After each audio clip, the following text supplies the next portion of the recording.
In this book, one of the most helpful things that I think you have done is to dive deeply into what the Bible means about temptation. What temptation is, it's various ways of being presented in Scripture. I mean, the same word comes to us in Greek for both test or trial and temptation.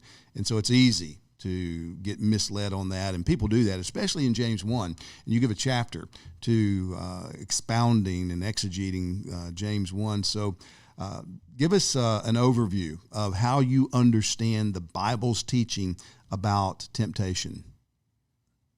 Yeah, the big issue is, there's two big issues.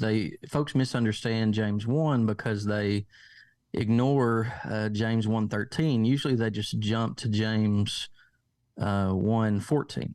And 1:13, this is what it says. It says, "Let no one say when he is tempted, I'm being tempted by God, for God cannot be tempted with evil, and he himself tempts no one. But each person is tempted when he's lured and enticed by his own desire. Then desire, when it has conceived, gives birth to sin. Sin, when it is fully grown, brings forth death." And so James earlier has said in this chapter, "Count it all joy, my brothers, when you meet trials of various kinds, for you know that the testing of your faith produces steadfastness. Let steadfastness have its full effect, that you may be perfect and complete, lacking in nothing." And so trials are good because God uses it to mature us in the faith. It's similar to when the Bible talks about how Jesus learned obedience through his suffering. And so they're good. They're meant to mature us and grow us. And but in the midst of that, our flesh tempts us to sin. So evidently James's hearers were saying that God is giving them trials, but they were also claiming he gives them temptations.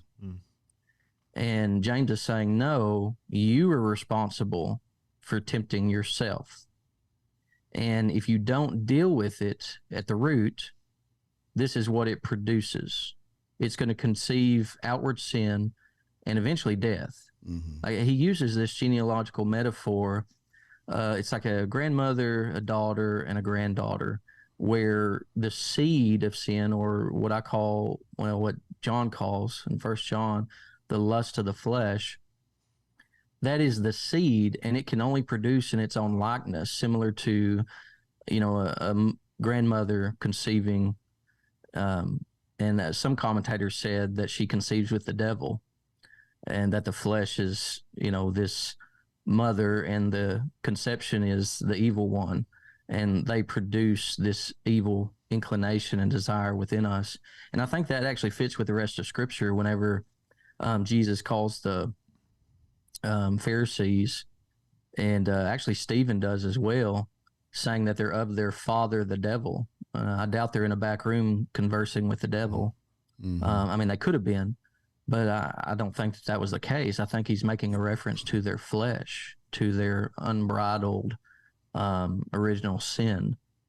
And so James, it's like a chiasm here, where James says, God can't do this. You're doing it to yourself. And then in verse 16, he says, "Do not be deceived, my beloved brothers. Every good and perfect gift is from above, coming down from the Father of lights, with whom there's no variation or shadow due to change."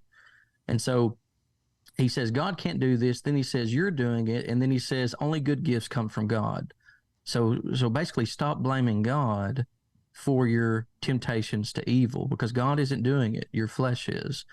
And James 4 talks about the reason why they're murdering each other is because they're not repenting of their evil desires, their evil passions at the root.